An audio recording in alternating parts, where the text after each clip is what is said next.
ఓ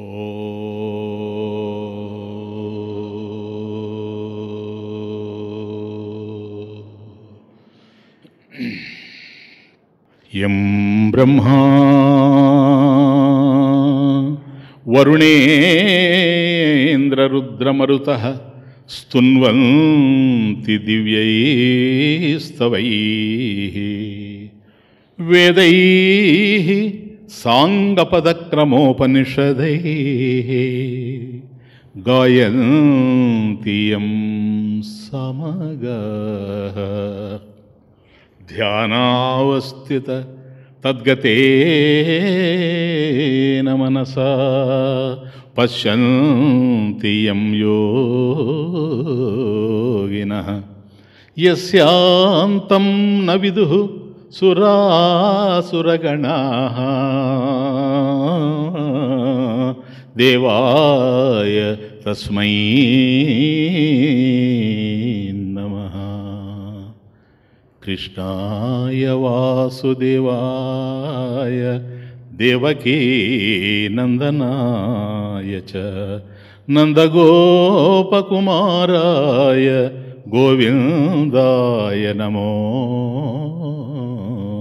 నమః. ఓ గోపికా గీతం అనేది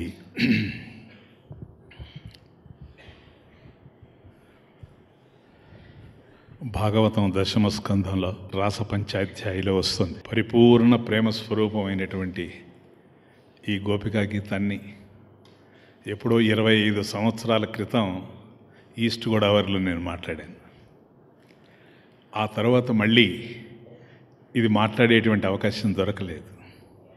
ఇది కేవలం ప్రేమ స్వరూపం. ఇది మొదలుపెట్టిన తరువాత మరొక విషయం నేను చర్చించను గనక పూర్తయ్యేంత వరకు.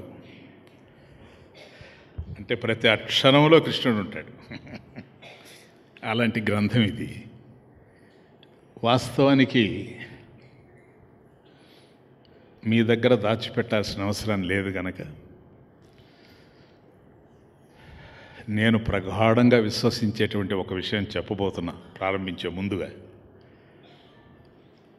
18,000 శ్లోకాలతో ఉండేటువంటి భాగవతాన్ని సంపూర్ణంగా అధ్యయనం చేసి నేను చైతన్య భాగవతం రచించాను 25 years బ్యాక్.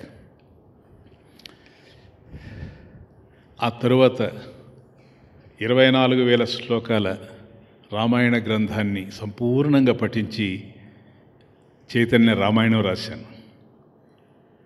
ఆ తరువాత 1,00,000 శ్లోకాల గ్రంథమైనటువంటి జయనామ గ్రంథమైనటువంటి మహాభారతాన్ని రాశాను. కాబట్టి భాగవతం, రామాయణం, మహాభారతం ఈ 3 గ్రంథాలు ఏ కంప్యూటర్ సహాయం లేకుండా, ఏ టైప్ మిషన్స్ లేకుండా కేవలం ఈ 3 వేళ్ళు రాశాయి. 3 గ్రంథాలని 3 వేళ్ళు రాశాయి. అవి భద్రపరిచి ఉండాలి. ఎందుకంటే రాబోయేటువంటి తరం నమ్ముతుందా లేదా ఇది అనేది కూడా ఒక ప్రధానమైన విషయం. ఇకపోతే వాటికి మించి చైతన్య భగవద్గీతని శంకర భాష్యంతో 4 సంపుటాల్ని మనం విడుదల చేశాం. కాబట్టి ఆంధ్రదేశానికి అనూహ్యమైనటువంటి రీతిలో ఈ గ్రంథాలను అందించాం. ఎందుకు చెబుతున్నానంటే ఇది మన భాగవత గ్రంథం వ్యాస భగవానుడు రచించాడు అనేది తెలుసు. మన ఋత్విక్కులు ఇక్కడే ఉండారు. మన రాము ఫస్ట్ ఎప్పుడు 1984లో 1984లో మొట్టమొదటిసారిగా నాకు పరిచయం అయితే అప్పుడు ఆయన గురువు గారు ఉన్నారు, పాపయ్య శాస్త్రి గారు. ఆయన అన్నారు ఆ రోజు విశ్వశాంతి హోమాన్ని ప్రారంభిస్తూ, మీరేమన్నా అనుకోండి, నా మనసులో ఉన్న మాట చెప్తున్నా, ఈయన మీకు స్వామీజీ కావచ్చు, దేవుడు కావచ్చు, ఏమన్నా కావచ్చు, కానీ నాకు మాత్రం అపర వ్యాసుడు అని అని మాత్రం అన్న జ్ఞాపకం ఉందరాము. ఎందుకంటే ఆ భాగవత గ్రంథాన్ని చదివి నేను పులకరించిపోయాను అని. ఇంతకాలంగా అది నడుస్తూ ఉండిన, ఏ వేలాది కాపీలు అమ్ముడుపోయినా నేను దాచిపెట్టిన ఒక సత్యం ఉంది, అది ఈరోజు మీకు చెప్తున్నా. భాగవతం వ్యాసుడు రచించాడు అనేది ప్రసిద్ధి, ప్రాచుర్యంలో ఉండే విషయం. నేను రాశాను వ్యాసుడు రాశాడు అని, కానీ నేను నమ్మడం లేదు. నేను నమ్మడం లేదు. ఇది వ్యాస ప్రణీతం అని నేను అనుకోవడం లేదు. ఎందుకంటే మొత్తం అక్షరం చదివి రాశాను కనుక వ్యాసుని యొక్క శైలి ఎట్లా ఉంటుందో, స్టైల్ ఆఫ్ రైటింగ్ ఎట్లా ఉంటుందో నాకు బాగా పరిచయం. మీరు మహాభారతం కనుక చదివితే వ్యాసుడేంటో తెలిసిపోద్ది. ఈ మహాభారతంలో ఆయన రచించినటువంటి శైలి ఏదైతే ఉందో, ఆ రచనా వైదుష్యం ఏదైతే ఉందో, అది మీకు భాగవతంలో ఎక్కడ కనిపించదు. చాలా ప్రౌఢమైనటువంటి శైలి. ఆయన ఆ యొక్క సమయాన్ని బట్టి, సందర్భాన్ని బట్టి ఛందస్సు కూడా మార్పు చేసుకుంటూ పోయాడు భాగవతంలో. కాబట్టి అదంతా చూసినప్పుడు ఇది వ్యాసుని. ఇప్పుడు నేను ఒక గిరిధారిలో మీకు స్వామీజీ లేఖ రాశాను అనుకోండి, నా లేఖ ఎట్లుంటుందో మీకు తెలుసు కదా. అదే నేను చాలా నిజకర నికర మీద హస్తిమస్తమస్తిష్కమును గోరును కానీ జీర్ణ తృణమును మెగిరిని రాశాను అనుకోండి, మీరు అప్పుడే అంటారు ఇది స్వామీజీ రచన కాదు అంటారా అనరా?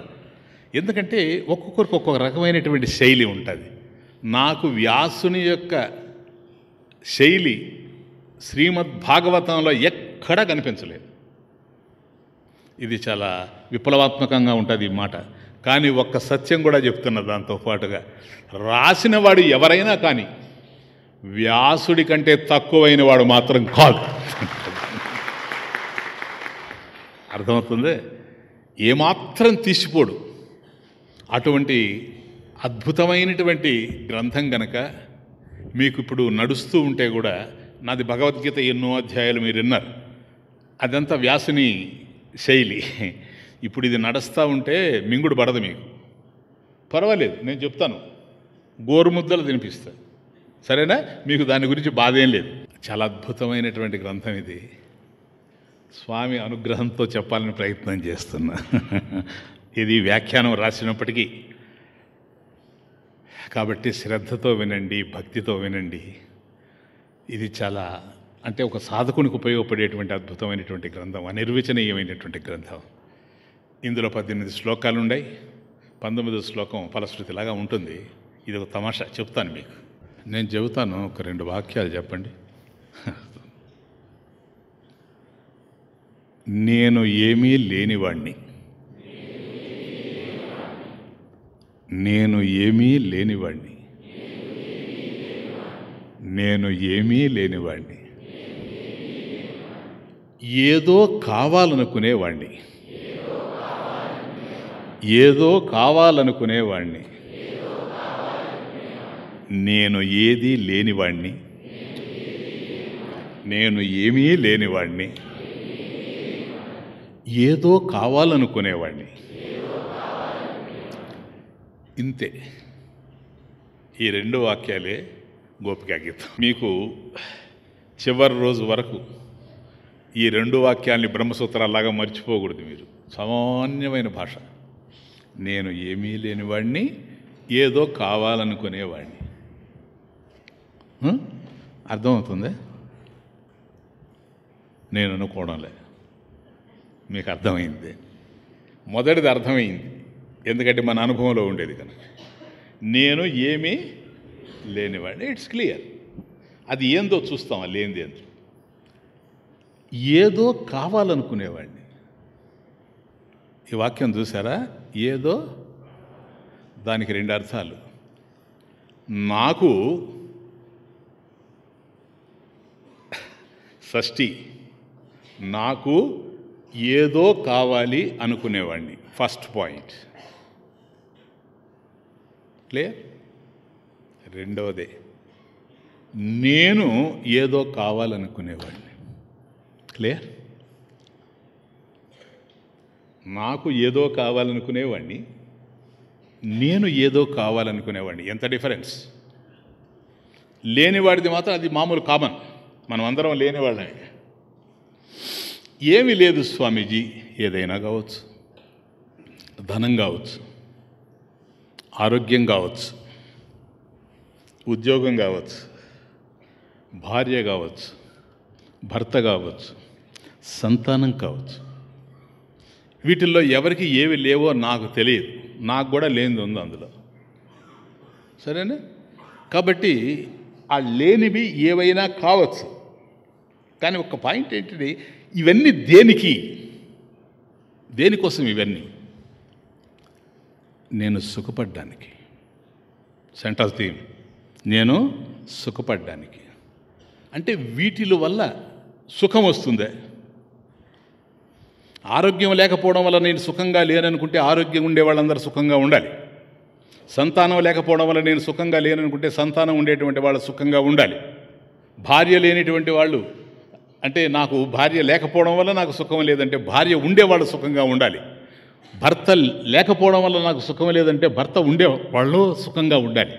సంతానం లేకపోవడం వల్ల నేను సుఖపడలేకపోతున్నానని ఎవరన్నా అభిప్రాయపడితే కావలసినంత పిల్లలు ఉండేటువంటి సంతానం కలిగినటువంటి వాళ్ళు సుఖంగా ఉండాలి. ఉండాలా? ఇసుకను నువ్వు ఎంత పట్టి పిండినా దాంట్లో నుంచి తైలం రాదు. తివిరి ఇసుమున తైలం బుదియవచ్చు, అది వేరే. కానీ ఒక ఎండమావిలో మన దాహం తీరినటువంటి దాఖలాలు ఇప్పటి వరకు లేవు. ఎప్పుడైతే మృగతృష్ణ కనపడుతూ ఉందో ఎండమావి, దాంట్లో మన దాహం ఇప్పటి వరకు తీరలేదు. కాబట్టి ఇవి ఏవైతే లేవు అని అనుకుంటున్నామో, నేను చెప్పిన ఫస్ట్ పాయింట్, నేను ఏమీ లేనివాడిని, బాగా అర్థం చేసుకోండి ఆయన. ఈ ఉపన్యాసాలు కూడా వృధా కానికండి. నేను ఏమీ లేనివాడిని అనేటువంటి విషయంలో ఏమీ సందేహం లేదు. ఇవన్నీ చూసాం, ఇవన్నీ లేని వాళ్ళవి కావచ్చు. దానివల్ల మనం సుఖపడలేము అని కూడా తెలుస్తూ ఉంది. తనువులు స్థిరమని ధనములు పరమని తలచెదరు నరులు.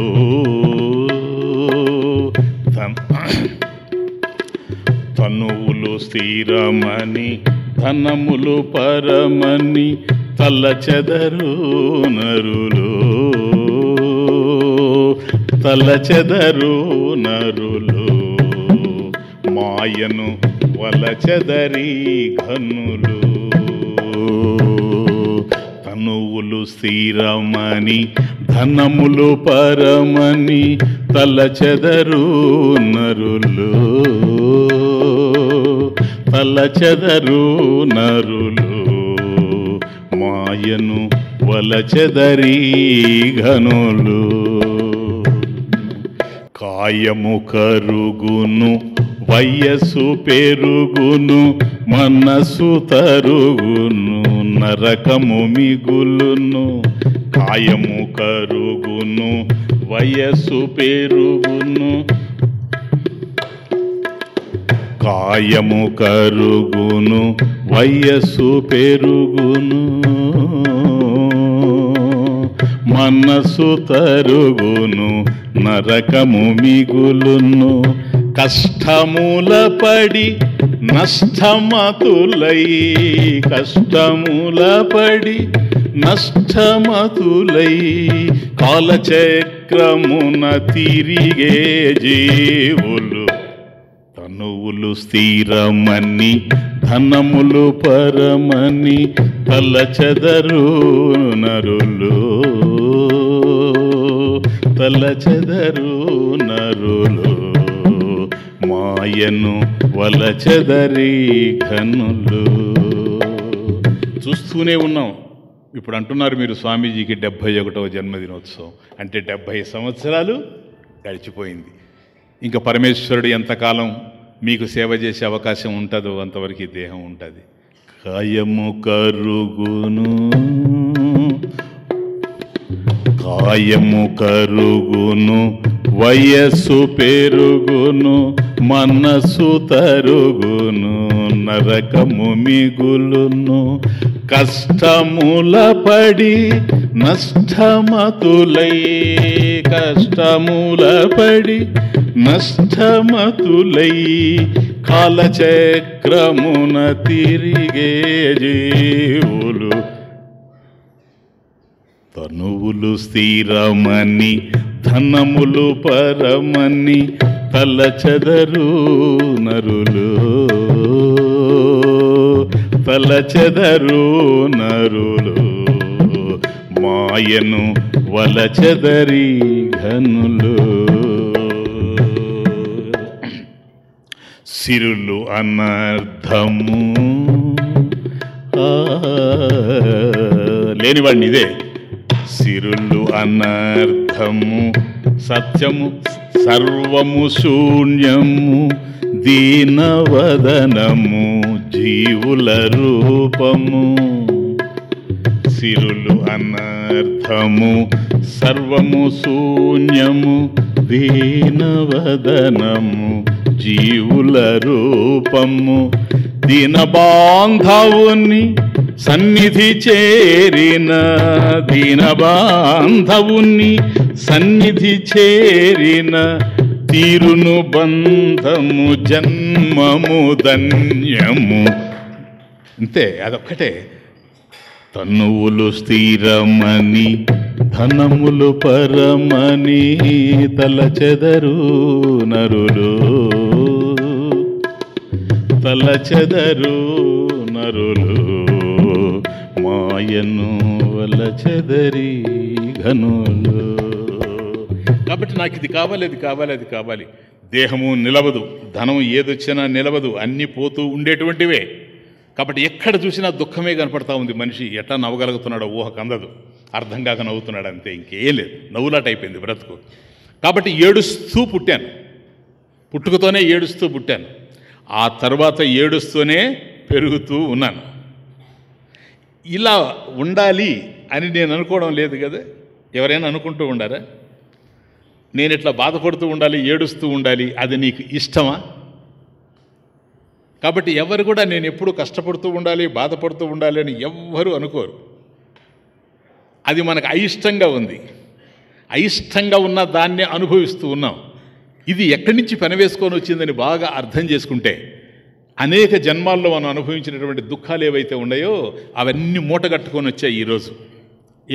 ఏవం జన్మాదిషు, ఒక జన్మ కాదు, ఏవం జన్మాదిషు దుఃఖ దోషణ దర్శనాత్ దేహేంద్రియ విషయేషు అనిత్యేషు వైరాగ్యం ఉపజాయతే. తతః ప్రత్యగాత్మని, తతః ప్రత్యగాత్మని ప్రవృత్తి కరణానాం ఆత్మదర్శనాయ. కాబట్టి నాకన్నా అన్యంగా ఉండేటువంటివి ఏవో ఏవో పొందితే నేను లేనివాడిని అనేటువంటిది నాకు తొలగిపోతుందేమో, నేను ఆనందంగా సుఖంగా జీవితాన్ని గడపగలమేమని ఆలోచించాం. కానీ ఈరోజు మనం చేసేటువంటివేవో, మన దుఃఖాలకు కారణమైనటువంటివేవో అవే కాకుండా అనేక జన్మల్లో చేసుకుంటూ వచ్చాము చూసారా, అవన్నీ కలిసిపోయి ఉన్నాయి ఇప్పుడు. ఏవం ఇది జన్మాదిషు, ఒక్క జన్మ కాదు, అనేక జన్మల్లో మనం ఏదైతే దోష దర్శన అంటే అనేకమైనటువంటి దోషాలతో నిండినటువంటి ఈ ప్రపంచంలో దుఃఖ దోషాను దర్శనాత్. కాబట్టి దుఃఖాన్ని కలిగించేటువంటి విషయాలు ఈ దృశ్యమాన జగత్తులో ఏవైతే మనకు ఉన్నాయో వీటినన్నిటిని అనుభవించి దేహేంద్రియ విషయేషు, దేహేంద్రియ విషయేషు అనిత్యేషు. కాబట్టి అనిత్యమైనటువంటి ఈ దేహేంద్రియ విషయాల్లో కొట్టుమిట్టాడుతూ ఉంటే ఇప్పుడు మనకు వైరాగ్యం ఉపజాయతే. ఇప్పుడు వైరాగ్యం కలుగుతూ ఉంది, విరక్తి కలుగుతూ ఉంది. ఏంటిరా, నేను ఎన్ని పొందినా సుఖపడలేకపోతున్నాను, ఈ ప్రపంచంలో ఎన్ని సాధించినా సుఖపడలేకపోతున్నాను, నేను సుఖపడేది ఇప్పుడు. తతః ప్రత్యగాత్మని, తతః ప్రత్యగాత్మని. ఇప్పుడు అటుపోతే లాభం లేదు, ప్రపంచంలో ఏది సాధించినా కూడా ఉపయోగం లేదు కనుక ఇటు తిరగాలి నా వైపుకి. రెండే ఉండేది, నేను కానిది, నేను కానివి సంపాదించుకుంటూ పోతూ ఉన్నాం. వాటి వల్ల ఎక్కడ సుఖపడలేకపోతున్నాం కనుక తతః దేర్ఫోర్, ఈ కారణం చేత ప్రత్యగాత్మని ప్రవృత్తి కరణానాం ఆత్మదర్శనాయ. కాబట్టి ఇప్పుడు ఒక ప్రవృత్తి వస్తూ ఉంది మనలో. ఏంటి ఆ ప్రవృత్తి తెలుసా? నేను అసలు ఎవరు? ఆత్మదర్శనాయ.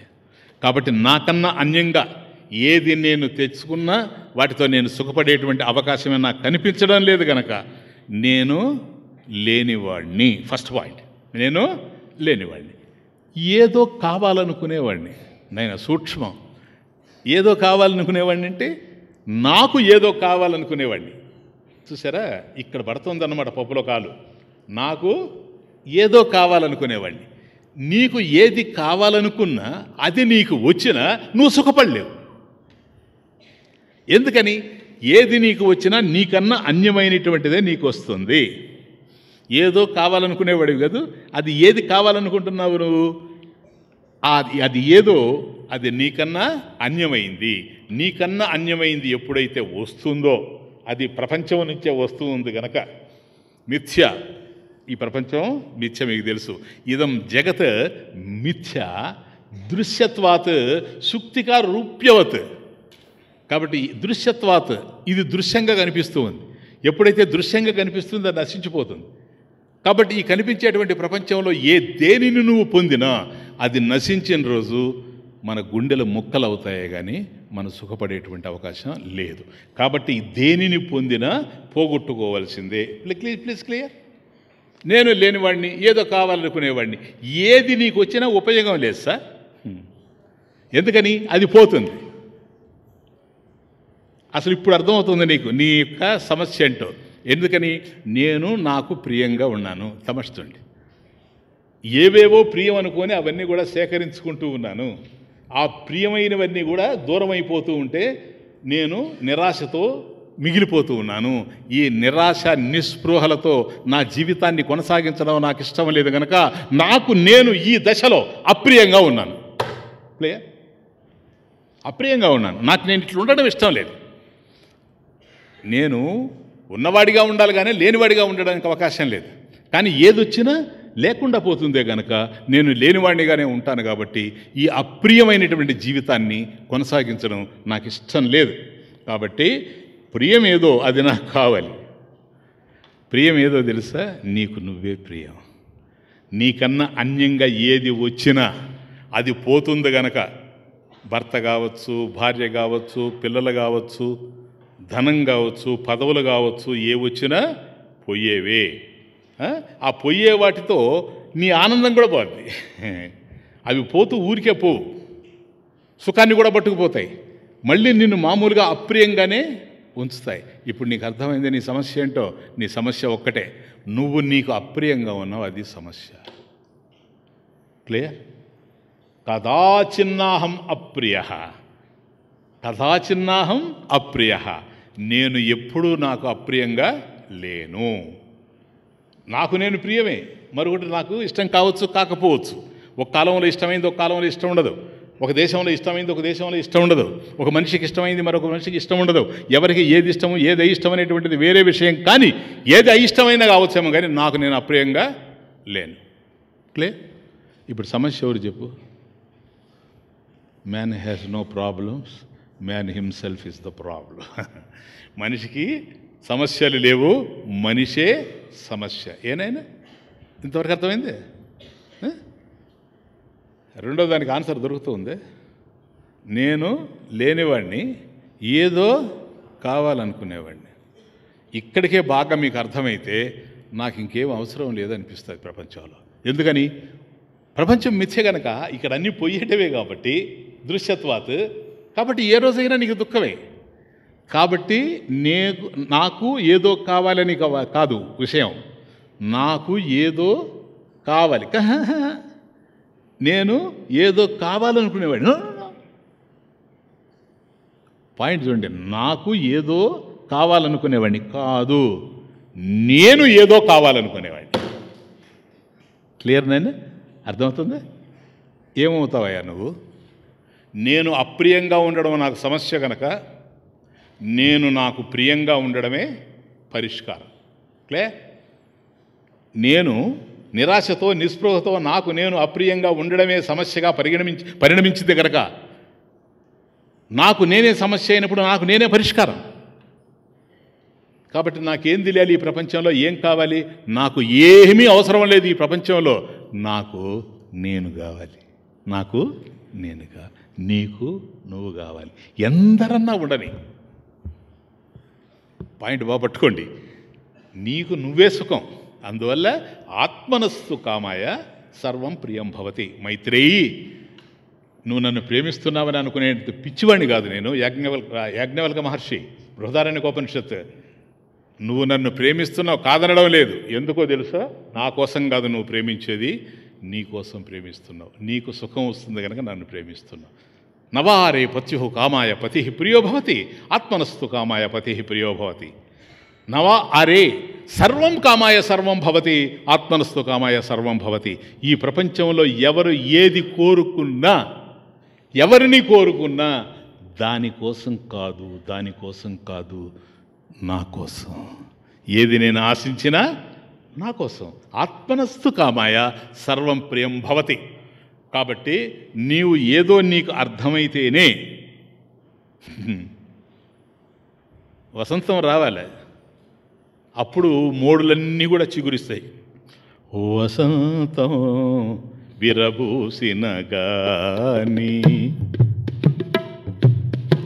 వసంతం వీరబూసిన గాని చిగురించవు మోడు తరువులు.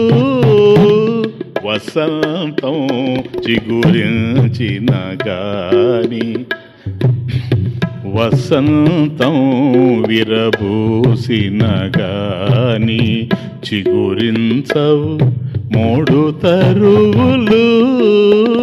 నీ దయ నాయద తాకిన గాని, నీ దయ మాయద తాకిన గాని విరబూయవు మా బ్రతుకులు.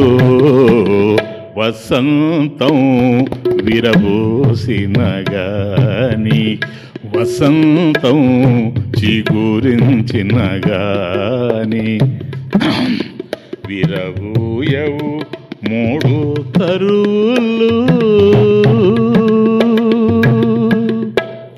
నీ దయమాయద తాకిన గాని చిగురించవు మా బ్రతుకులు.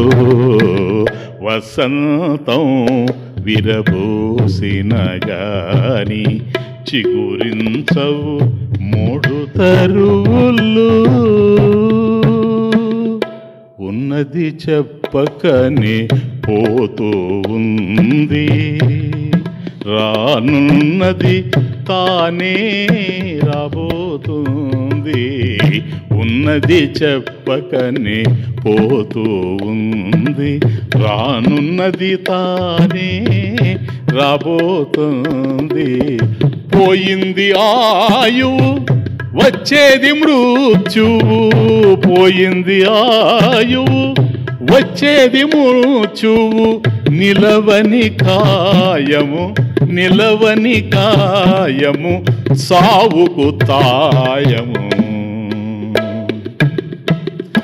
ఉన్నది చెప్పకనే పోతూ ఉంది, రానున్నది తానే రాబోతుంది. ఉన్నది చెప్పకనే పోతూ ఉంది. ఎన్ని పోగొట్టుకుంటున్నాము జీవితంలో. ఇలా అవుతుందని అనుకోలేదు స్వామీజీ. నా బిడ్డ చనిపోతాడని నేను అనుకోలేదు, నా భర్త చనిపోతాడని నేను అనుకోలేదు, నా భార్య చనిపోతుందని నేను అనుకోలేదు, నా ఆస్తిపాస్తులు పోతాయని నేను అనుకోలేదు, ఎలక్షన్లో డిపాజిట్ పోద్దని నేను అనుకోలేదు. ఉన్నది చెప్పకనే పోతూ ఉంది, రానున్నది తానే రాబోతుంది. పోయింది ఆయువు వచ్చేది మృత్యువు, పోయింది ఆయువు వచ్చేది మృత్యువు. నిలవని దేహము నిలవని కాయము చావుకు తాయము. వసంతం విరబూసిన గాని చిగురించవు మూడు బ్రతుకులు. నీ దయమాయద తాకిన గాని, నీ దయమాయద తాకిన గాని విరబూయవు మా బ్రతుకులు. వసంతం విరబూసిన గాని చిగురించవు మూడు తరువులు. కాబట్టి ఏది తెలుసుకున్నా లాభం లేదు ఈ ప్రపంచంలో, ఏది పొందినా లాభం లేదు. ఆత్మనస్తు కామాయ సర్వం ప్రియం భవతి. దీని మీదనే శాస్త్రం అంతా ఆధారపడింది. ఈ ఒక్క వాక్యం, నీకు నువ్వు ప్రియం, అందువల్లనే సర్వము నీకు ప్రియం.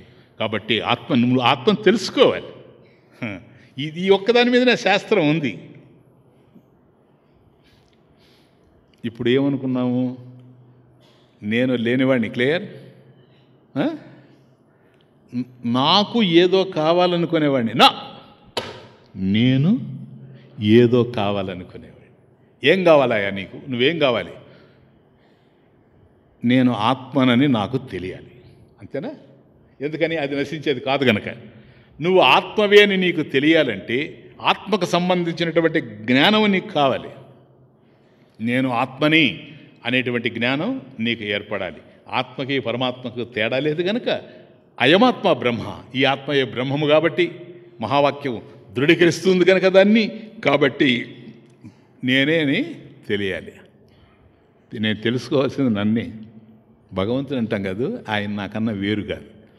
ఇలా నేను ఆయన ఒకటే అని తెలుసుకునేటువంటి దాన్ని జ్ఞానము అంటారు.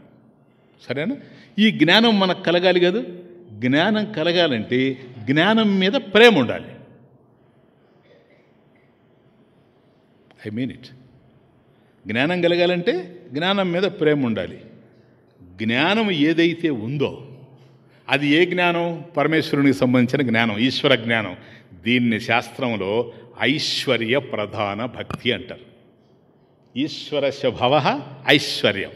కాబట్టి భగవంతుని యొక్క జ్ఞానాన్ని మనకు తెలిపేటువంటిది ఐశ్వర్య ప్రధాన భక్తి. కాబట్టి ఇక్కడ భక్తి రెండు రకాలుగా తెలుస్తూ ఉంది.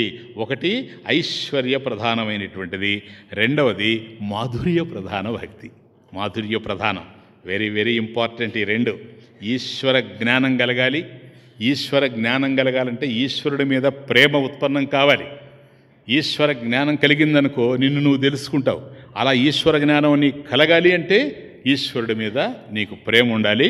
ఆ ప్రేమే భక్తి. కాబట్టి మొదటిది ఐశ్వర్య ప్రధాన భక్తి, రెండవది మాధుర్య ప్రధాన భక్తి. ఎందుకని? ఏ ఆత్మను నువ్వు పొందాలనుకుంటూ ఉన్నావో అది నీకన్నా వేరనుకో, అప్పుడేమవుతుందో తెలుసా? నాకు ఏదో కావాలనుకునేవాడినిలో ఆత్మ కూడా చేరిపోద్ది. నేను ఏదో కావాలనుకునేవాడిని అని ఎప్పుడైతే నువ్వు అనుకుంటూ ఉన్నావో అది నువ్వు కావాలి కదా. నువ్వు ఆత్మ కావాలి, అంతేనా? అయ్యావు అనుకో, ఉపయోగం ఏంటి? ఇప్పుడు లేకపోతే కదా మళ్ళీ కావాలి.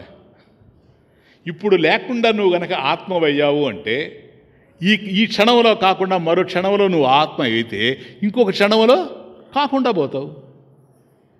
ఎందుకని? కాలంలో కలిగేది కనుక. కాబట్టి దేన్నైతే నువ్వు పొందాలనుకుంటున్నావో ఐశ్వర్య ప్రధాన భక్తి, అది సిద్ధించే ఉంది. ద పాయింట్ ఈజ్, అది సిద్ధించే ఉంది. అది సాధ్య వస్తువు కాదు, సిద్ధ వస్తువు. అది ఎప్పుడూ ఉంది. నువ్వు ఆత్మగా ఎప్పుడూ ఉన్నావు. లేనిది ఏంటంటే దానికి సంబంధించిన జ్ఞానం నీకు లేదు. జ్ఞానం లేనప్పుడు అజ్ఞానం సమస్య అయింది. అజ్ఞానం సమస్య అయినప్పుడు జ్ఞానం ద్వారా అజ్ఞానం పోతుంది. దేనికి సంబంధించిన జ్ఞానం? నీకు సంబంధించిన జ్ఞానమే. ఇదే సనాతన ధర్మం యొక్క వైభవం. నీకు సంబంధించిన జ్ఞానం ఐశ్వర్య ప్రధాన భక్తి. దాని మీద నీకు ఈశ్వర జ్ఞానం కలగాలంటే నీకు ప్రేమ ఉండాలి. ఆ ప్రేమ ఏదో అది మాధుర్య ప్రధాన భక్తి. ఏది? సాత్స్మిన్ పరమ ప్రేమ రూప. చెప్తాను. నారద మహర్షి సాతు అస్మిన్ పరమ ప్రేమ రూప. ఎంత అద్భుతంగా వాడాడు నారద భక్తి సూత్రాల్లో. అస్మిన్ అన్నాడు. అస్మిన్ ఎంత అద్భుతమైనటువంటి పదం తెలుసా అది? అస్మిన్ అనేటువంటిది.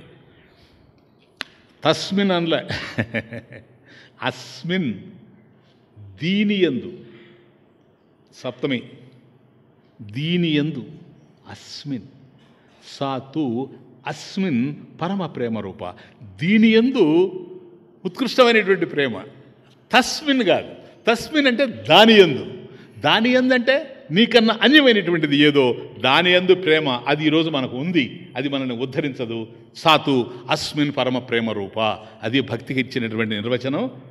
నారద మహర్షి కాబట్టి అస్మిన్ దీని యందు ఏది, అది ఇది, అది ఇది, ఇట్లా వస్తేప్పుడు ఏదైతే ఆత్మో అది ఇదిగా తెలుస్తూ ఉంది. అయం ఆత్మ బ్రహ్మ, ఈ ఆత్మ ఇదే.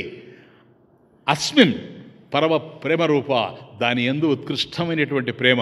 అంటే నీవు ఏదో ఏదో కావాలనుకునేవాడివి కాకుండా, అంటే నీకు ఏదో ఏదో కావాలి అని కోరుకునేటువంటి వాడివి కాకుండా, నేను ఏదో కావాలనుకునేవాడిని, నేను ఏదో కావాలనుకునేవాడిని, ఇప్పుడు చాలా అప్రియంగా నాకున్నాను, ఈ స్థితి నుంచి నేను మారాలి.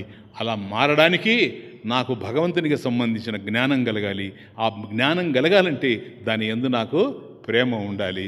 ఈ ప్రేమే గోపికా గీతం, అంతేంకే లేదు. ఇదే సింపుల్ సింపుల్.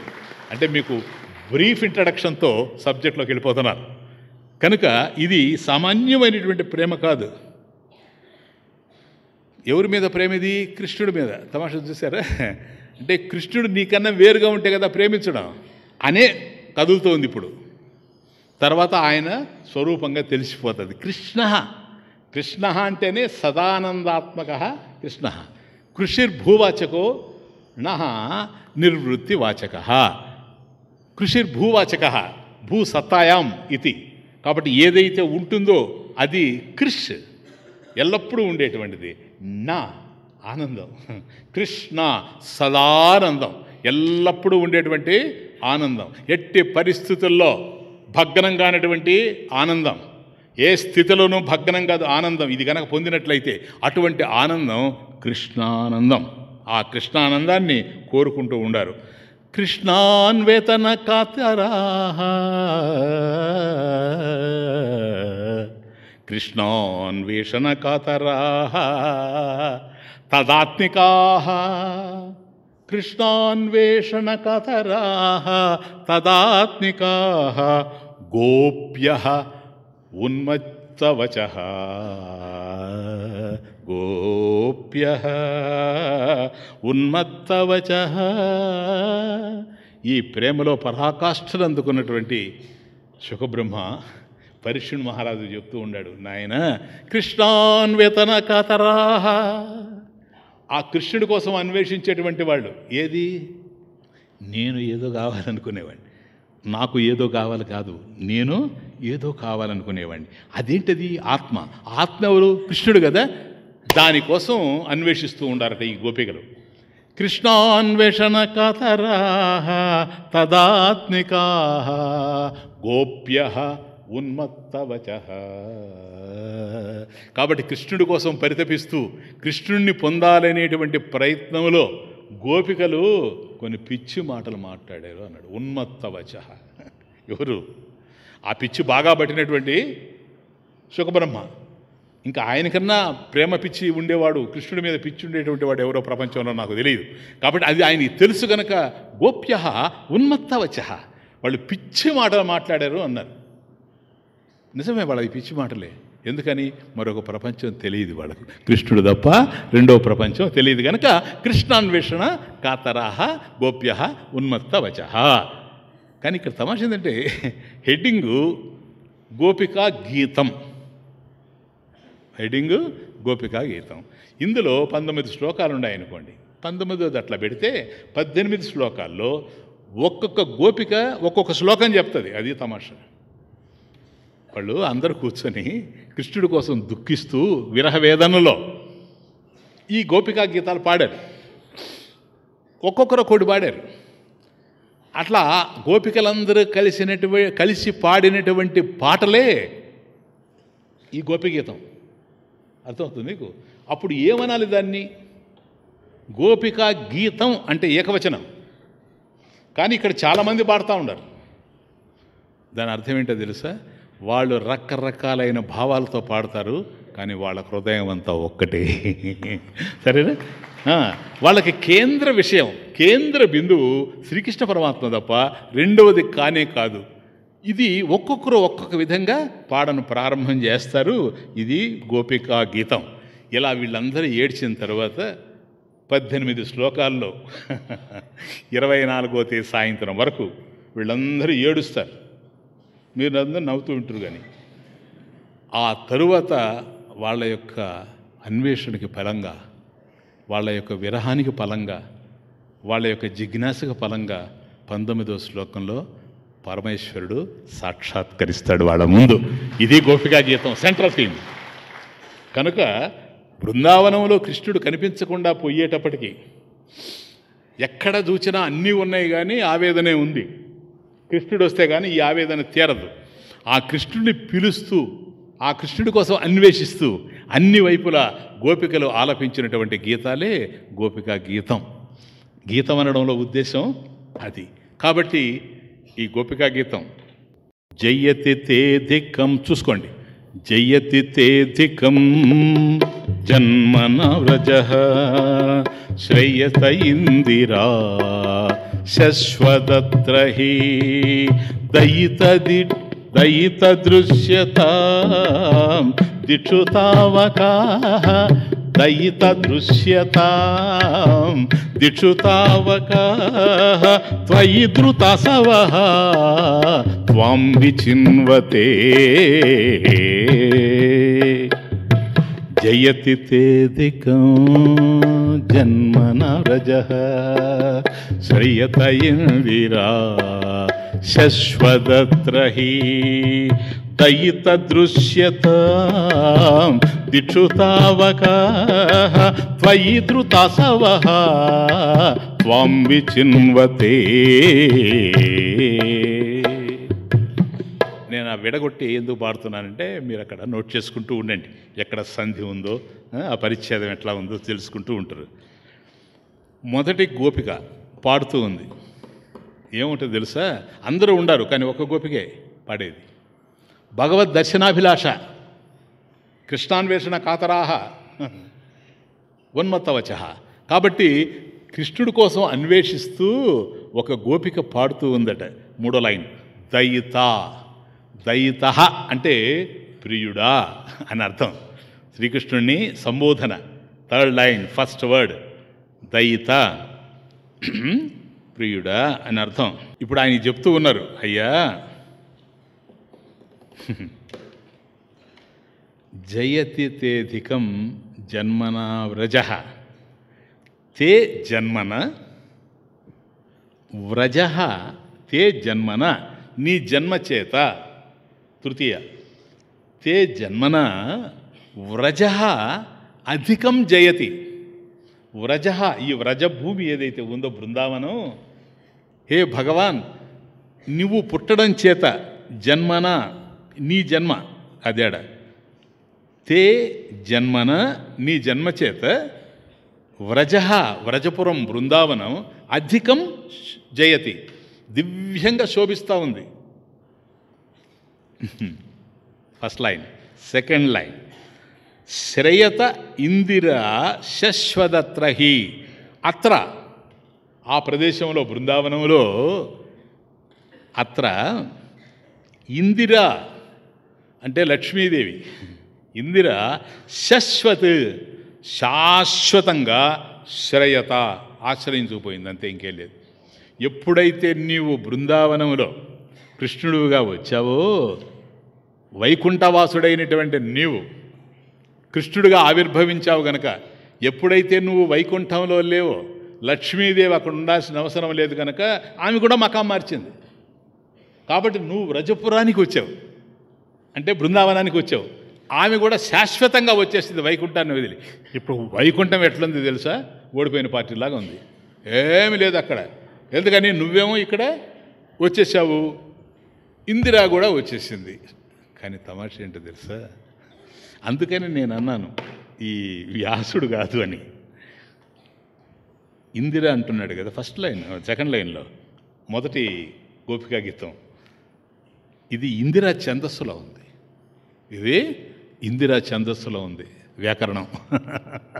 కాబట్టి ఇందిరా ఛందస్సులో రాశాడు. మొదట ఇందిరా అనేటువంటి శబ్దం పలుకుతూ ఉంది, ఇందిరా ఛందస్సులో ఇది రచించాడనమాట. కాబట్టి జైతి తేదికం జన్మనా వ్రజః. అయ్యా నీ యొక్క జన్మచేత ఈ వ్రజపురం అంతా కూడా దివ్యంగా శోభిస్తూ ఉంది. కారణం ఏంటంటే నువ్వు ఎప్పుడైతే వైకుంఠాన్ని వదిలిపెట్టి వచ్చేసావో లక్ష్మీదేవి కూడా వైకుంఠాన్ని వదిలిపెట్టి ఇక్కడికి వచ్చేసింది కనుక వ్రజపురమే లక్ష్మీపురంగా మారిపోయింది, అంతే, ఇంకేం లేదు. లక్ష్మీదేవి ఉంటే సకల సంపదలు ఉంటాయి కనుక దివ్యంగా వ్రజపురం అంతా కూడా శోభిస్తూ ఉంది.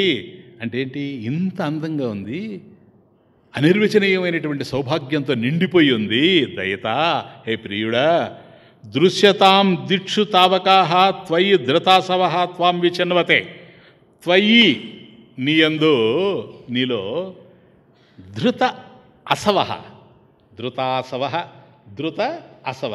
అసవ అంటే ప్రాణాలు, నీలోనే ప్రాణాలు నింపుకొని ఉండేటువంటి, మా ప్రాణాలని నీలోనే పెట్టుకొని ఉన్నాం, నువ్వే మాకు ప్రాణం. ధృత ఆసవ ఎవరు? తావకాహ. తావకాహ అంటే నీవాళ్ళు అని అర్థం. నీవాళ్ళు అంటే గోపికాహ. తావకాహ గోపికాహ. దయిత దృశ్యతాం దిక్షు తావకాహ. తావకాహ నీవాళ్ళైనటువంటి గోపికలు. త్వయి ధృతాసవ నీయందే ప్రాణాలను నింపుకొని, త్వాం విచిన్వతే నిన్ను గురించే వాళ్ళు ఆలోచిస్తూ, దిక్షు దిక్కుల్లో చూస్తూ ఉండారట, ఈ వైపు వస్తాడా ఆ వైపు వస్తాడా.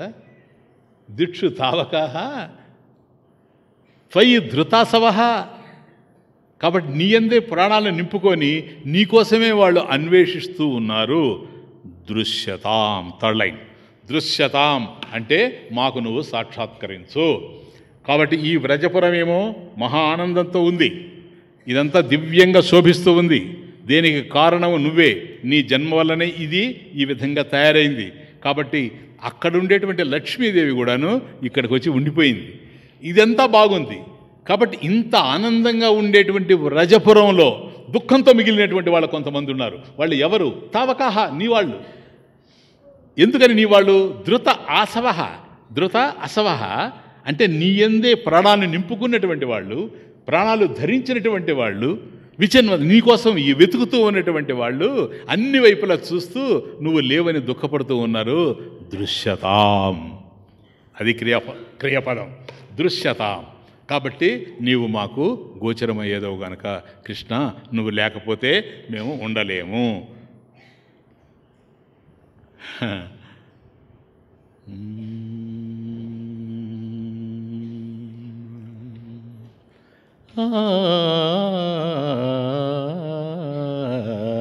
తన్మనస్కాః తదలాపాః, తన్మనస్కాః తదలాపాః తద్విచేష్టాః తదాత్మికాః. తన్మనస్కాః తదలాపాః తద్విచేష్టాః తదాత్మికాః. తద్గుణానేవ గాయంత్యః, తద్గుణాన్యేవ గాయంత్యః ఆత్మా గారాణి సస్మరుః. పదాలు చూసారా? ఇది వ్యాసుడి యొక్క స్టైల్ కాదు. ఇది ఇంత కఠినంగా రాయడం అనేటువంటిది ఒకసారి మనకు తేలిగ్గా ఉంటాయి, ఒకసారి కఠినమైపోతాయి. తన్మనస్కాః వాళ్ళు ఎవరంటే, సుఖవర్మ చెప్తూ ఉన్నాడు పరీక్షిత్ మహారాజుకి, ఏ పరీక్షితు వాళ్ళెవరు? తన్మనస్కాః, కళ్యాణకరంగా ఉంది, కళ్యాణ రాగం. తన్మనస్కాః ఆయన యందే మనసు కలిగినటువంటి వాళ్ళు, ఇంకొక లేదు. తదాలాపాః ఆయన్ని గురించే ఆలాపన, ఏది మాట్లాడినా కూడా ఆయన్ని గురించే. వాళ్ళ మనసేమో ఆయన మీదనే ఉంది, వాళ్ళ మాట ఏమో ఆయన మీదనే ఉంది. తద్విచేష్టాః ఆయన ఏమేం చేస్తూ ఉండేవాడో పనులు అవన్నీ వాళ్ళు అనుకరిస్తూ ఉండారట. కృష్ణుడు ఇట్లా చేసేవాడు, అలా చేసేవాడు, ఇలా ఉండేవాడు, అలా ఉండేవాడు, ఇట్లా మాట్లాడతాడు, అట్లా నవ్విస్తాడు. తద్విచేష్టాః ఎందుకని ఇదంతా చేస్తున్నారండి? తదాత్మికాః వాళ్ళ బుద్ధి అంతా కూడా ఆయనే నిండిపోయి ఉన్నాడు కనుక, వాళ్ళ బుద్ధిలో కృష్ణుడు తప్ప రెండవది లేనే లేదు గనక. తద్గుణానేవ గాయంత్యః తద్గుణాన్ని, ఆ పరమేశ్వరుడి యొక్క గుణాలు ఏవైతే ఉన్నాయో, ధైర్య సాహసాలు ఏవైతే ఉన్నాయో ఆయన యొక్క వైభవం ఏమైతే ఉన్నదో అవన్నీ కూడాను గాయంత్య, వాళ్ళు గానం చేస్తూ ఉండారట. ఎట్లా గానం చేస్తూ ఉండారండి అని అంటే నాత్మా గారాణి సస్మరు అంటే ఆత్మగారాణి, అది ఆత్మగారాణి నా సస్మరు. ఆత్మగారాణి అంటే వాళ్ళ యొక్క గృహాలు ఏవైతే ఉన్నాయో ఆత్మగారాణి, వాళ్ళ ఇళ్ళు ఏవైతే ఉన్నాయో కుటుంబాలు ఏవైతే ఉన్నాయో అవన్నీ నా సస్మరు, అది నాత్మగారాణి సస్మరు. కాబట్టి ఇళ్ళు కూడా జ్ఞాపకం లేకుండా, భర్తలు జ్ఞాపకం రారు, పిల్లల జ్ఞాపకం రారు, ఆస్తిపాస్తులు జ్ఞాపకం రావు, ఇళ్ళు ఏవైపోయింది అనేది కూడా లేకుండా. కారణం తదాత్మికాహ, కేవలం కృష్ణుని అందే మనసును పెట్టుకొని ఉండారు కనుక వాళ్ళు త్వయి ధృతాసవహ త్వాం విచిన్వతే, అయ్యా నీ అందే ప్రాణాలు నిలుపుకొని ఉన్నారు, వాళ్ళకి రెండవది కనిపించడం లేదు. కాబట్టి వ్రజభూమి అంతా కూడా బాగుంది. ఏంటి వ్రజతి? వ్రజతి భగవత్ సమీపం ఇది వ్రజ. అది వ్రజభూమి అంటే అది ఏదైతే భగవంతుడికి సమీపంగా తీసుకుపోతుందో అది వ్రజభూమి, అది బృందావనం అంటే. బృందావనం అంటే అక్కడ ఉండేటువంటి అందాలు అవి ఇవి కావు. ఏ బృందావనంలో ఉండేటువంటి తత్వం మనల్ని భగవంతుడికి దగ్గరగా తీసుకుపోతుందో అది వ్రజ. అది కాబట్టి వ్రజతి, అది వ్రజతి భగవత్ సమీపం ఇది స వ్రజ. కాబట్టి అది బృందావనం అంటే. కాబట్టి అటువంటి వ్రజభూమి ఇంత అందంగా ఉండినా మాకు ఇవన్నీ అవసరం లేదు. ఏది? లక్ష్మీదేవి నిలబడిపోయింది ఇక్కడ, మాకు ఇవన్నీ రుచించడం లేదు. ఎందుకని? అది నాకు ఏదో కావాలనుకునేవాడిని కాదు, నేను ఆ గోపికని కాదు. నేనెవరంటే నేను ఏదో కావాలనుకునేవాడిని. కాబట్టి నేను ఏదో కావాలి, నాకు ఏదో కావాలి కాదు. వ్రజపురంలో అన్నీ ఉన్నాయి, కానీ వ్రజం అంటే వ్రజహ అనే శబ్దానికి ఇంకొక అర్థం కూడా ఉంది, దేహం అని అర్థం. ఎందుకంటే ఈ దేహంతోనే మనం అనేక సాధనలు చేసి భగవంతుడిని పొందుతాం కనుక భగవంతుడికి సమీపంగా మనల్ని తీసుకెళ్ళేటువంటి ఈ దేహం ఏది? పూజిత కీర్తిత అధ్యాయ, భగవంతుడిని ధ్యానిస్తూ పూజిస్తూ కీర్తిస్తూ ఆయనకి సన్నిహితం అవుతాం కనుక అలా సాధనలు చేయడానికి ఉపయోగపడేటువంటి ఈ దేహం ఏదైతే ఉందో దీన్ని కూడాను వ్రజ అంటారు. కాబట్టి నువ్వు వైకుంఠాన్ని వదిలిపెట్టి వ్రజభూమిలోకి వచ్చేసావు కృష్ణ. ఎప్పుడైతే నువ్వు వ్రజభూమిలోకి వచ్చేసావో ఆమె ఇందిరా కూడా ఇక్కడ వచ్చి చేరిపోయింది. అంటే అన్ని సుఖాలు ఇక్కడ ఉన్నాయి, అవి మేము కోరుకోవడం లేదు. It's the point.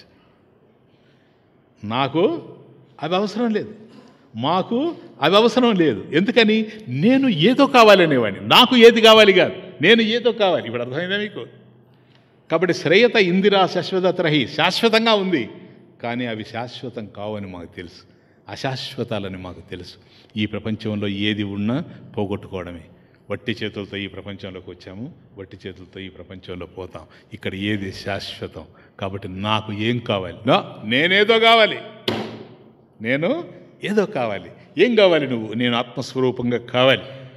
కాబట్టి ఇక్కడ ఇందిరా శశ్వదత్ర అంటే ఇందిర రెండు అర్థాలు.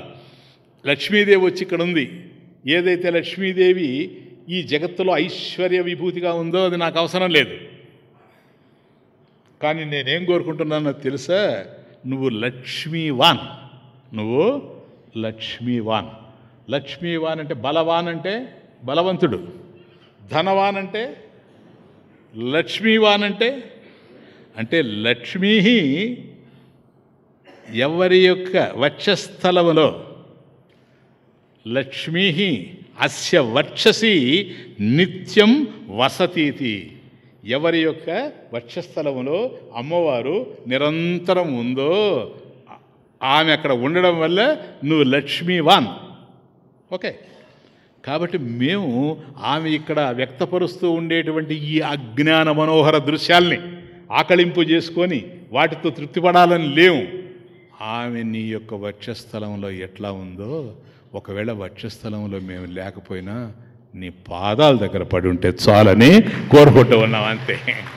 గోపికలము ఇది కోరుకుంటూ ఉన్నాం.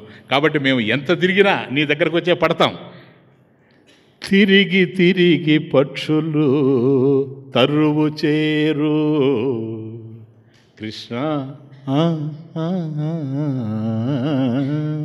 తిరిగి తిరిగి పక్షులు తరువు చేరు,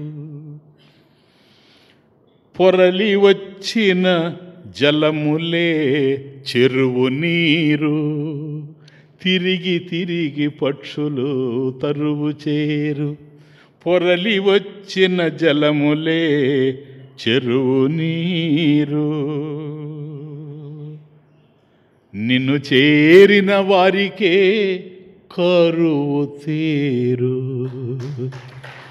నిన్ను చేరిన వారికే కరువు తీరు, నీ అడుగుల కడ పడి ఉందు చిన్ని కృష్ణ కృష్ణ.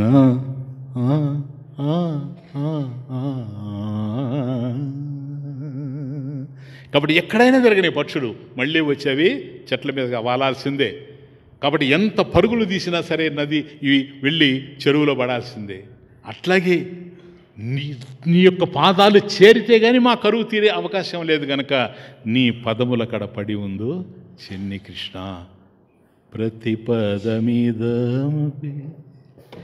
నిగదతి మాధవ నిగదతి మాధవ నిగదతి మాధవ తవ చరణే పతితా.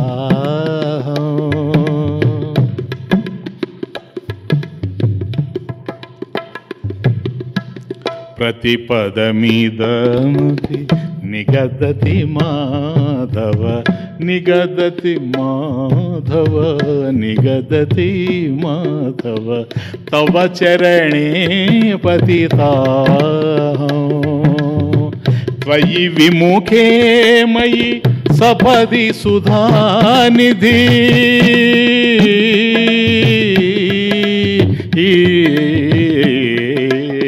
త్వయి విముఖే మయి సపది సుధానిధి రపితనుతే తను దాహం సావిరహే.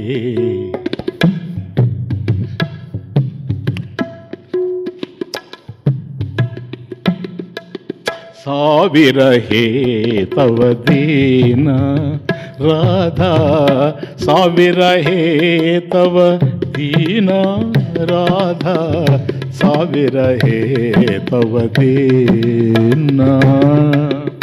హే కృష్ణ, ఇదిగో త్వయి ధృతాసవః త్వాం విచిన్వతే దృశ్యతాం. కాబట్టి నీకోసం అన్ని వైపులా వెతుకుతూ ఉన్నారు గోపికలు, నువ్వు మాకు కనిపించవా సేమ్ రాధ. జయదేవుడు ప్రతి పదమీదమపి సా విరహే తవదీన. సా ఆ రాధ తవ నీ యొక్క విరహే విరహంలో దీనురాలై ఉంది కృష్ణ. ఈ ప్రపంచంలో ఎన్నైనా ఉండని, అవి ఏ ఉన్నా ఊడిపోయేటువంటివే గనక నాకు ఏదో కావాలనేది లేదు. నేను ఏదో కావాలి. నువ్వు ఏం కావాలి? నేను ఎక్కడో చేరాలి. ఎక్కడ చేరతావు? స్వామి యొక్క పాదాల దగ్గర. ప్రతి పదమీదమపి నిగదతి మాధవ నిగదతి మాధవ నిగదతి మాధవ తవ చరణే పతితా. ప్రతి పదం అడుగడుక్కి ఒక అడుగు పెడుతుందట ఆ గోపిక. ఇదం అపి ఇలా మాట్లాడుతూ ఉందట, నిగదతి చెబుతూ ఉందట. ప్రతి పదమిదమపి నిగదతి మాధవ నిగదతి మాధవ నిగదతి మాధవ.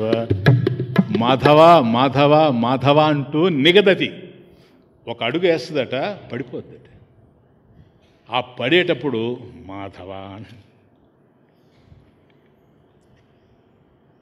ఆధారమైనటువంటి వాడు మాధవ. ప్రతి పదమీదమపి నిగదతి మాధవ నిగదతి మా మాధవ నిగదతే మాధవ తవ చరణే పతితా. ఆడ పడిపోయి అవే స్వామి పాదాలనుకొని అక్కడి నుంచి కదలకుండా ఇవే నాకు అనుకుంటుందట. త్వయి విముఖే మయి సపది సుధానిధి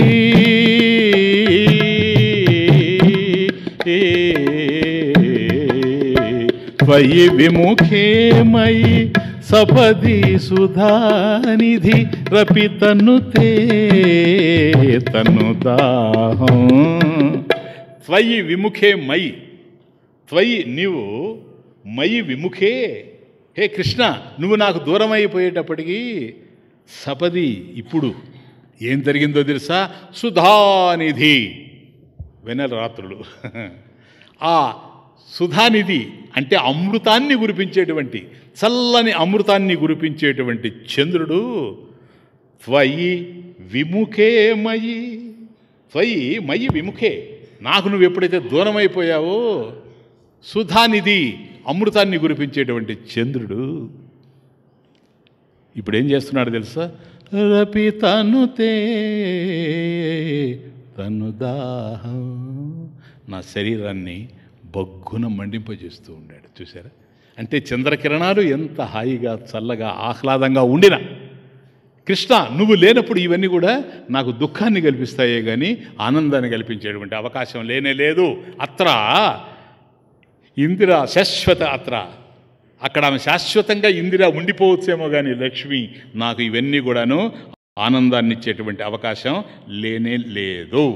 కాబట్టి నాకు కావలసింది నీవే, సర్వకాల సర్వావస్థల యందు నీవే నాకు కావాలి. ఇటువంటి మాధుర్య ప్రధానమైనటువంటి భక్తి అందరికీ కలిగే అవకాశము లేనే లేదు. ఎవరికి కలుగుతుంది?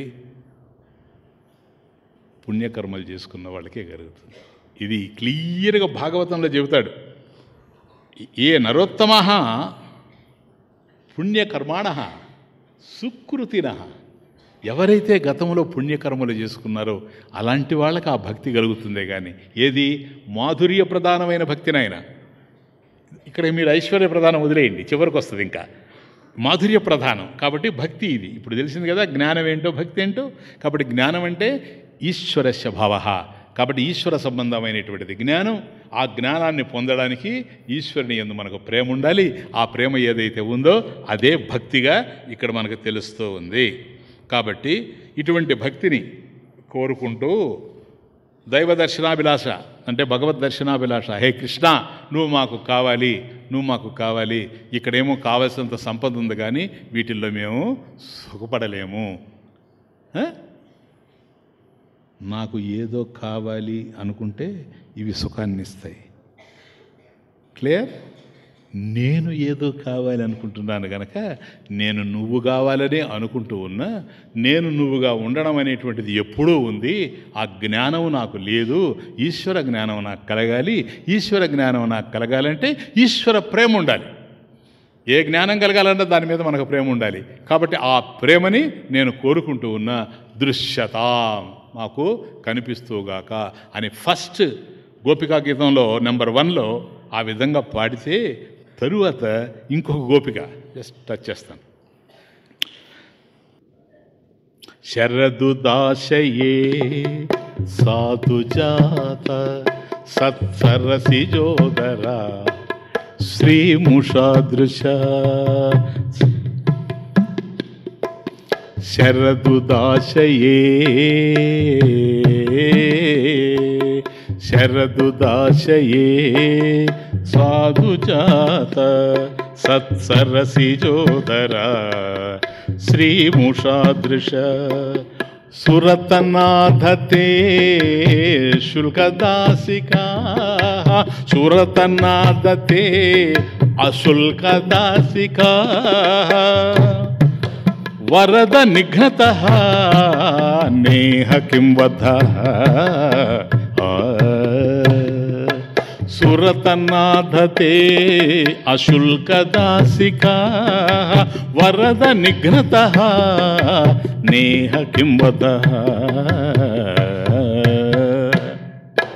శరదుదాశయే సాధుజాత సత్సరసిజోదరా శ్రీముషాదృశ.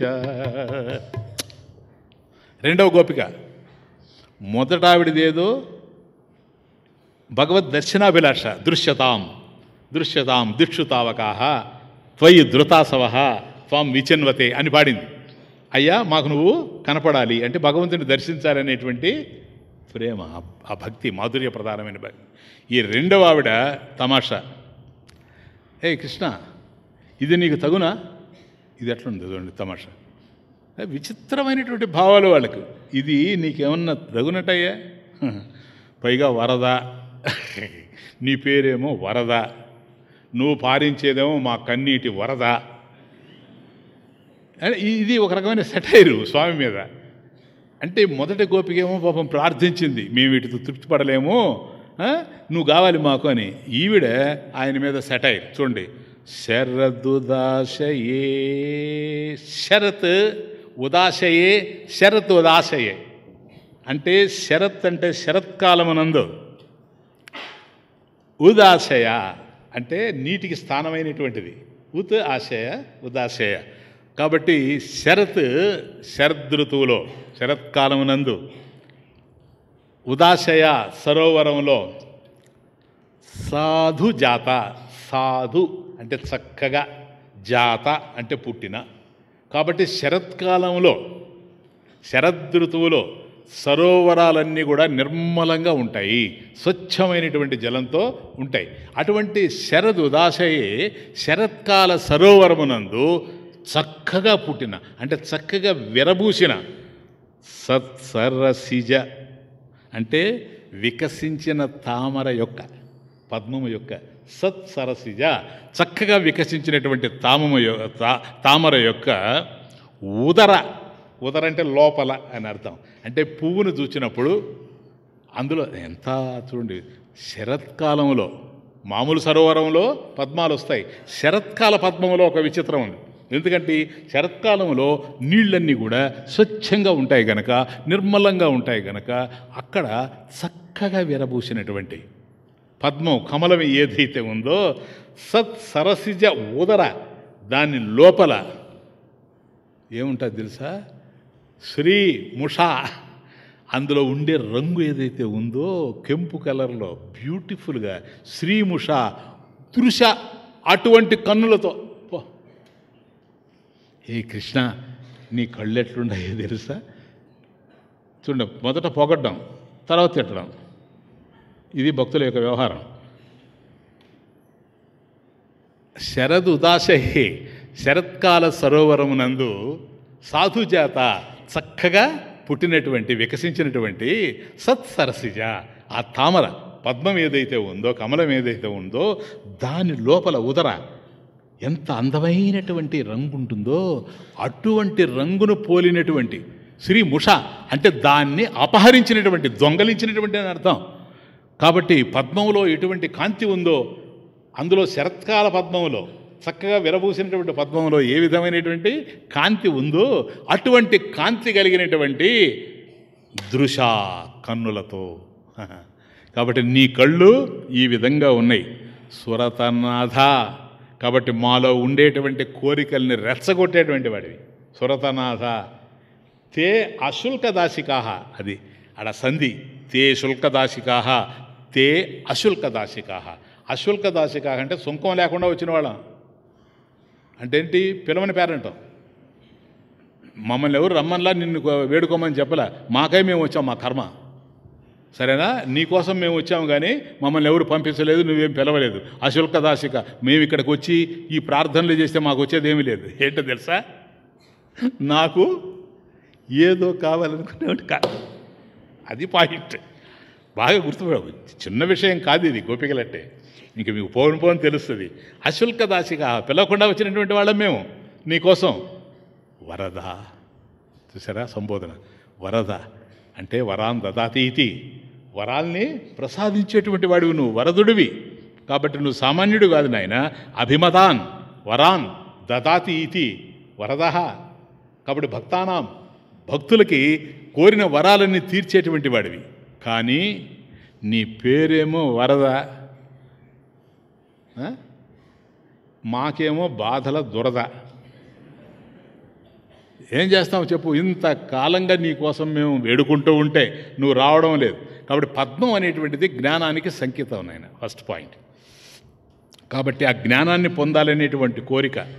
శోభనం లోచనం నయనం జ్ఞానం వా అస్యేతి సులోచన, అది ఉత్పత్తి. కాబట్టి శోభనం ఏది? లోచనం. అది ఏంటి? ఆ లోచనం, శోభనం లోచనం జ్ఞానం, అది సులోచనం. కాబట్టి నీ యొక్క కళ్ళు అలాంటి, అంటే జ్ఞానంతో నిండిపోయి ఉన్నాయి. నీది జ్ఞాన దృష్టి, అది మేము కోరుకునేది. అర్థమవుతుందా? అందుకోసంగా పిలవకపోయినా వచ్చాం. వీళ్ళు చూడు తమాషా. అంటే ఏమీ అమాయకులం కాదు, మాకు తెలుసు నీ కథ ఏంటో, నీ దగ్గర ఏముందో మాకు తెలుసు, నీ స్వరూపం ఏమిటో మాకు తెలుసు. అందుకని అశుల్క దాసికాహ, ఏ సుంకం లేకుండా వచ్చాం అయ్యా, నీకోసం పిలవకుండానే వచ్చాం. ఎందుకని? మళ్ళీ పొగడ్డం. వరదా, భక్తులకు వరాలను ఇచ్చేటువంటి వాడివి కదా నువ్వు. కాబట్టి నువ్వు సామాన్యుడు కాదు. అభిమతాన్ వరాన్ దదాతి ఇది వరద. కాబట్టి అందరి యొక్క అభిమతాలు తీర్చేటువంటి వాడివి, వరాలు తీర్చేటువంటి వాడివి అని మేము నీ దగ్గరకు వస్తే వరదా నిఘ్నత నేహ కిం వద. ఇది పాయింట్.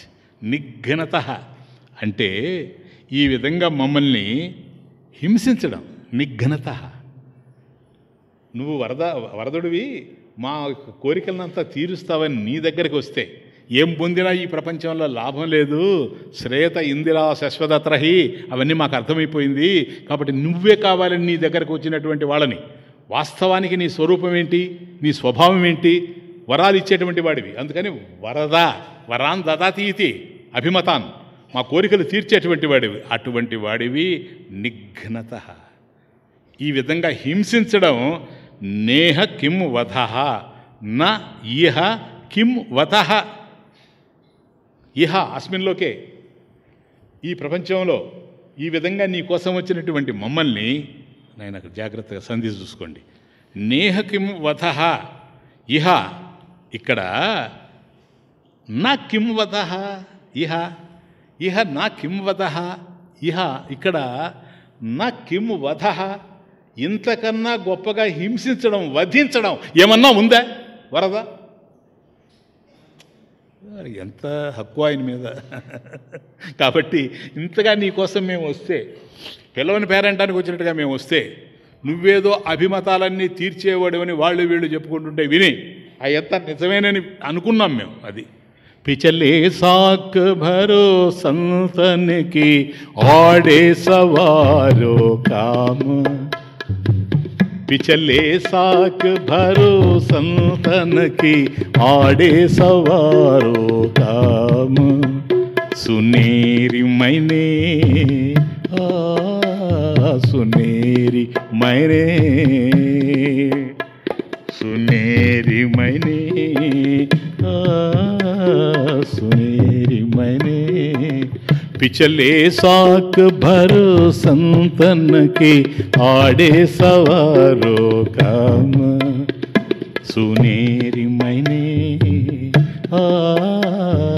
सुनेरी मैं. విన్నావయ్యా వరదా అని విన్నాం. పిచ్చలే గతంలో నువ్వు ఎందరినో ఉద్ధరించావని, ఎంతమందినో సంత పురుషుల్ని ఉద్ధరించావని, వాళ్ళ జీవితాల్ని కడతీర్చావని పెద్దలందరూ చెబుతూ ఉంటే, గ్రంథాలన్నీ శ్లాఘిస్తూ ఉంటే వినే అవి నమ్మి ఇవన్నీ విన్నాం కనుక నీ దగ్గరికి వచ్చాం. అది వరద. మాకు కూడా కోరికలు తీరుస్తావు అనేటువంటి ఉద్దేశంతో వచ్చామే కానీ పరిస్థితి మారింది. నేహ కిం వధ, ఇక్కడ మమ్మల్ని ఈ విధంగా వధిస్తూ ఉండవు నువ్వు మాకు కనిపించకుండా. నీ కోసం మేము ప్రాధేయపడుతూ ఉన్నా. ఎంత విరహమో చూడండి. ఏవి కోరుకోవడం లేదు ఈ ప్రపంచంలో. నాకు కావాలనుకునేవేవి లేవు ఈ ప్రపంచంలో. నేను ఏదో కావాలనుకుంటున్నా, అది నీ పాదాల దగ్గర లభ్యం అవుతుందని నేను అభిప్రాయపడుతున్నా. ఇది బాగుందా? ఇది బాగుందా? నేహ కిం వధ, ఇంతకన్నా భయంకరంగా హింసించడం అనేటువంటిది ప్రపంచంలో ఎక్కడైనా ఉందే? ఏరుపారింది పైరు పెరిగింది, ఏరు పారింది.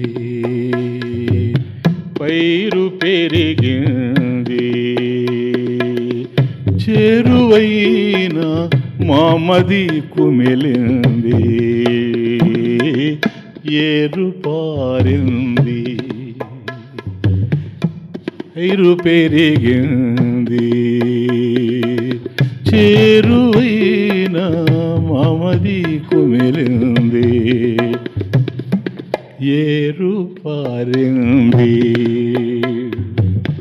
ధన్యజీవుల పుణ్య పంటలు, ధన్యజీవుల పుణ్య పంటలు, తగని వారికి ఎండమావులు. వరదా, అనేక మందిని ఉద్ధరించావు నువ్వు అని విన్నావు. నిన్ను సమీపించావు వరదుడు అని. కానీ నువ్వు ఇట్లా వధిస్తావా మా కళ్ళ ముందు కనిపించకుండా. ఏరు పారింది, పైరు పెరిగింది, చేరువైన మామది కుమిలింది, పుణ్యకు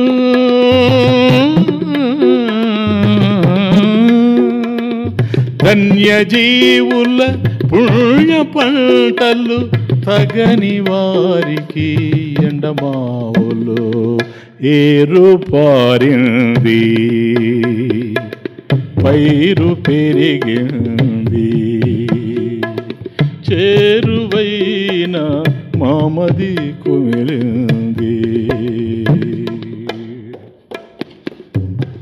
మూగవెదురులో మురిపెముగా, మూగవెదురులో మురిపెముగా, రాగము నింపినాను రాగము. కృష్ణ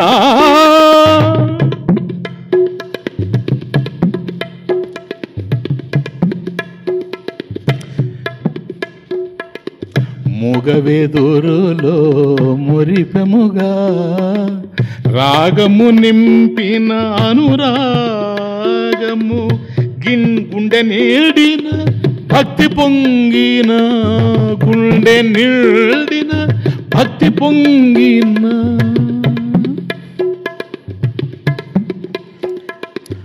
గుండె నీడిన భక్తి పొంగిన, మారు పలకని వెన్నుని మౌనము. కృష్ణ, ఒక ఏరు పారుతూ ఉంటే ఆ ఏటి నీటితో పక్కనుండేటువంటి పొలాలు చక్కగా పెరుగుతాయి కదా, ఫలితాన్ని ఇస్తాయి కదా, లేదా? ఏరు పారింది, పైరు పెరిగింది, చేరువైన నమది కుమిలింది. కాబట్టి నీళ్లు పారుతూ ఉంటే పైరు పెరగాలి. ఎండిపోతున్నామే మేము. నీకు ఎంత సన్నిహితంగా వస్తూ ఉండినా మా బ్రతుకులు రోజు రోజుకు దుఃఖభూయిష్టంగా తయారవుతూ ఉన్నాయి. ఏంటిది? కారణం ఏంటి? ధన్యజీవుల పుణ్య పంటలు, తగని వారికి ఎండమావులు. కాబట్టి ఆ పుణ్యాలు ఉండాలేమో, ఆ పంటలు పండాలంటే. ఆ పుణ్య పంటలు ఎవరికి? అర్హత కలిగిన వాళ్ళకే. బహుశా మాకేమన్నా అర్హత లేదేమో. ఎందుకని? అది చూడు, ఆ వేణువు చూడు.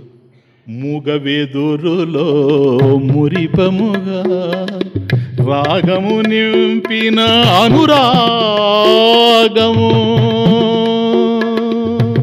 ఏముంది దానికి? మురళి. అది కేవలం ఒక వెదురు ముక్క. దాంట్లో రాగం నింపి విశ్వమోహన గీతాల్ని ఆలపించావు కదా కృష్ణ. భక్తి నేడిన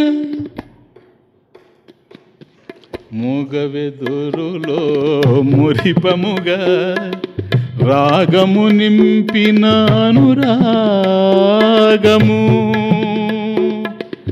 గుండె నిండిన భక్తి పొంగిన మారు పలకని వెన్నుని మౌనము ఏరుపారింది, పైరు పెరిగింది. ఏరుపారింది,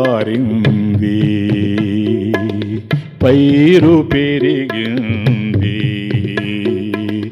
చేరువైన నమది కుమిలింది. కృష్ణ, ఇంత దగ్గరగా నీకు వచ్చి ప్రార్థిస్తూ ఉంటే మమ్మల్ని మాకు కనిపించకుండా, మాకు దర్శనం ఇవ్వకుండా, మాధుర్య ప్రధానమైనటువంటి భక్తి చూడవయ్యా.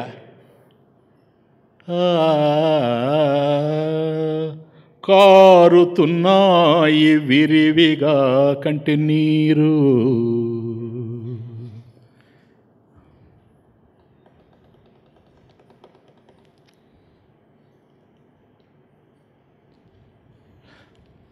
కారుతున్నాయి విరివిగా కంటి నీరు.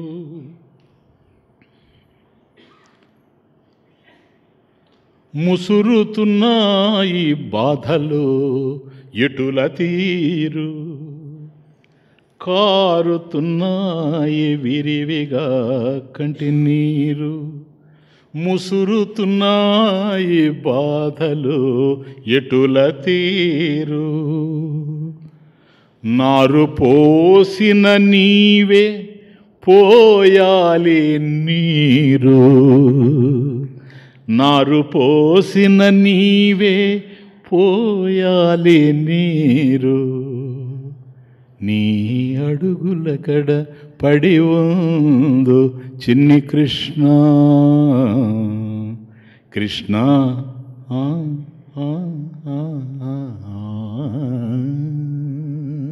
కాబట్టి ఈ బాధలిక మేము సహించలేం, ఆ సహించేటువంటి శక్తి మాకు లేదు. కనుక హే కృష్ణ, నువ్వు మాకు దృశ్యతాం, మాకు గోచరించు.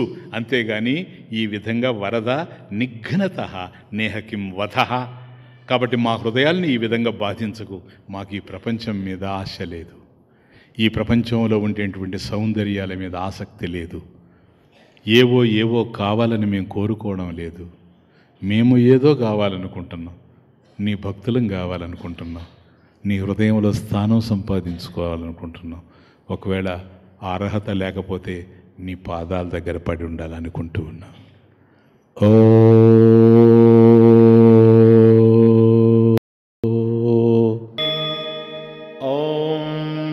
పూర్ణమదః పూర్ణమిదం పూర్ణాత్ పూర్ణముదచ్యతే పూర్ణస్య పూర్ణమాదాయ పూర్ణమేవావశిష్యతే. ఓం శాంతి శాంతి.